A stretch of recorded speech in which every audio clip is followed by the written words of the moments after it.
बंधु माने शिव पुराण तथा स्कंद पुराण इत्यादि श्रावण मास सह जड़ित किछि महत्वपूर्ण नियम गुड़िक विषय उल्लेख करा जायछि। श्रावण मासरे भोजन संबंधित नियम गुड़िक विषय मध्य वर्णना करा जायछि। श्रावण मासरे कौन खाइबा उचित एवं केउ जिनिस गुड़िक खाइबा अनुचित ए सबु जानिबा प्रत्येक शिव भक्त मानकर बहुत जरूरी अटे। विशेषकर जो माने एही श्रावण मासर व्रत पालन करुछंती बोल बम जाउछंती से माने निहाती भाबरे ए सब कथा जानिबा जरूरी अटे। तेबे ए सब खाइबा न खाइबार केवल शास्त्रीय मत ही नुहे, एहा पछरे वैज्ञानिक कारण मध्य रहिछि। आमर प्राचीन ऋषि मुनि माने श्रावण मासरे जे नियम गुड़िक पालन करबा विषय उल्लेख करिछंती ताहा आमर स्वास्थ्य दृष्टिकोणरू मध्य बहुत महत्वपूर्ण अटे। सेथिपाई आजिर एही भिडियो रे आमे माने जानिबा जे श्रावण मासरे जदि आपण व्रत पालन करूछंती तो आपण केउ जिनिस गुड़िक खाइबा उचित एवं केउ जिनिस गुड़िक न खाइबा उचित। बंधु माने श्रावण मासटी प्रभु शिव शंकर को बहुत ही प्रिय होइथाए। शिव पुराण रे श्रावण मासटी को शिव पूजन पाई श्रेष्ठ बोली माना जाइथाए। एही श्रावण मासरे भगवान शिव शंकरंकर विशेष रीति रे आराधना करिबा द्वारा समस्त मनस्कामना पूर्ण होइथाए एवं उत्तम फलर प्राप्ति होइथाए।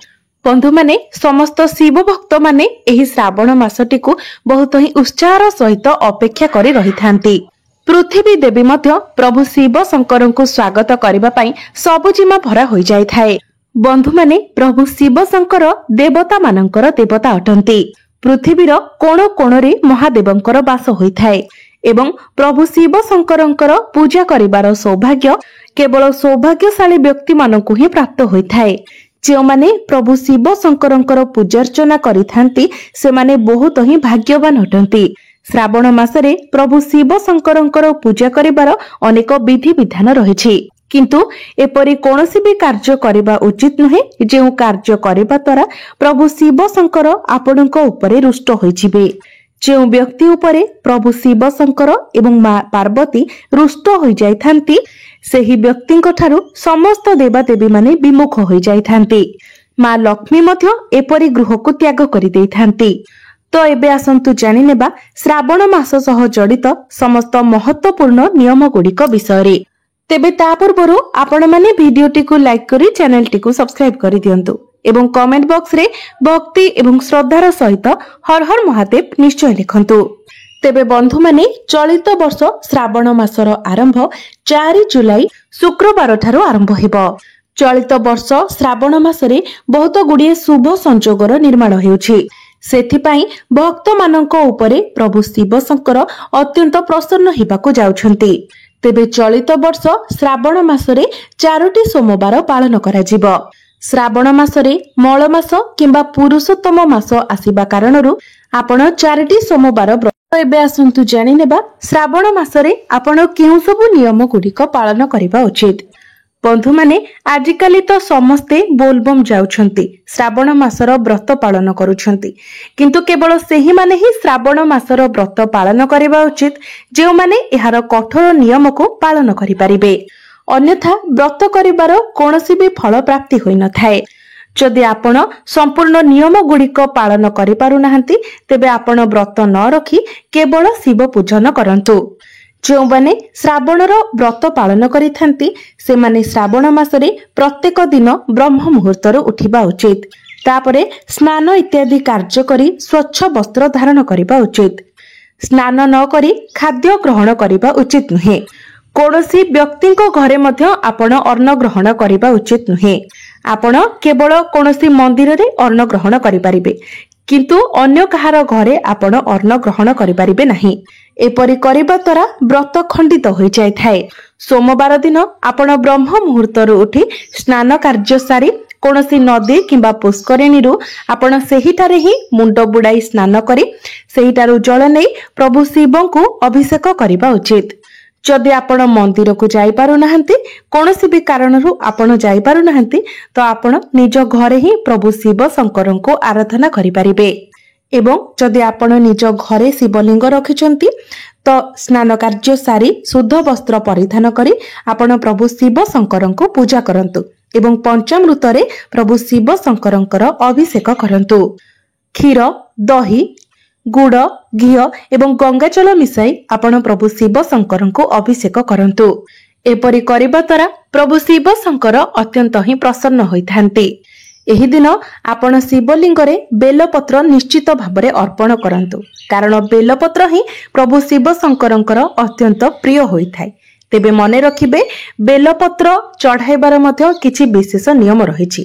तेबे सर्वप्रथम कथा हेउछि आपण सोमवार दिन केबे भी बेलपत्र छिंडाइबे नाही, कारण सोमवार दिन बेलपत्र छिंडाइबा निषेध अटे।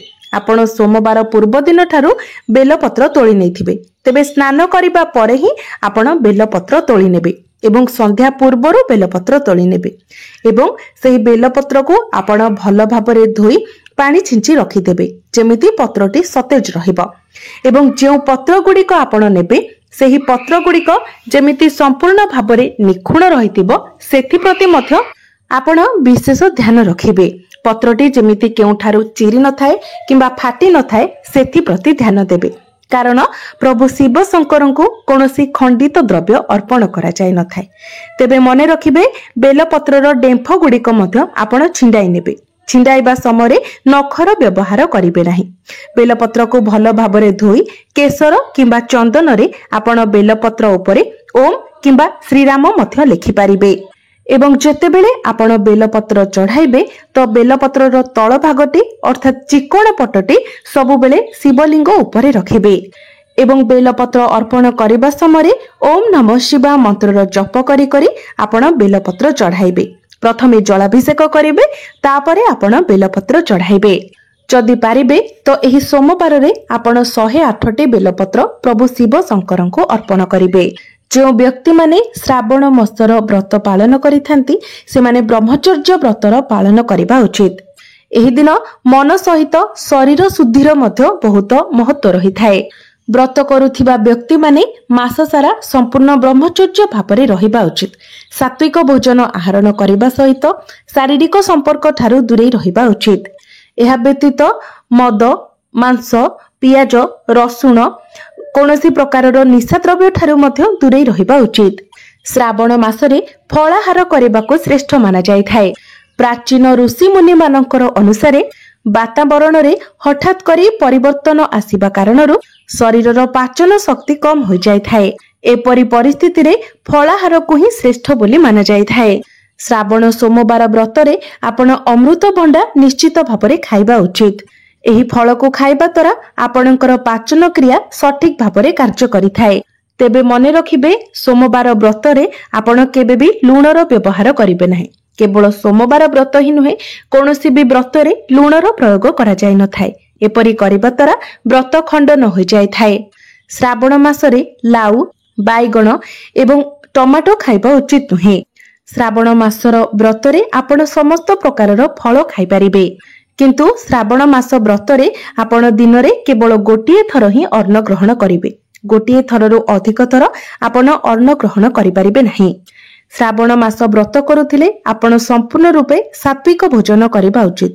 तामसिक भोजन ठारू जेते पारिबे आपण दूरे रहिबा उचित। आपण जदि तामसिक भोजन करूछंती तो आपनको व्रतर कोनोसी भी फल प्राप्ति हेबो नाही। श्रावण मासरे मांसाहार करबाको पाप माना जाय थाए। जो व्यक्ति श्रावण मासरे मांसाहार करिथाए सेही व्यक्तिको उपरे प्रभु शिव शंकर केबे भी प्रसन्न होई न थांती। श्रावण मासरे आपण बाइगण खाइबा उचित नुहे, कारण शास्त्र रे याको अशुद्ध बोली माना जाय थाए। कारण बाइगण मध्यरे पोक रही थाए, जो कारणरू यह मांस खाइबा सहित समान होई थाए। श्रावण मासरे साग खाइबा मध्य अनुचित अटे।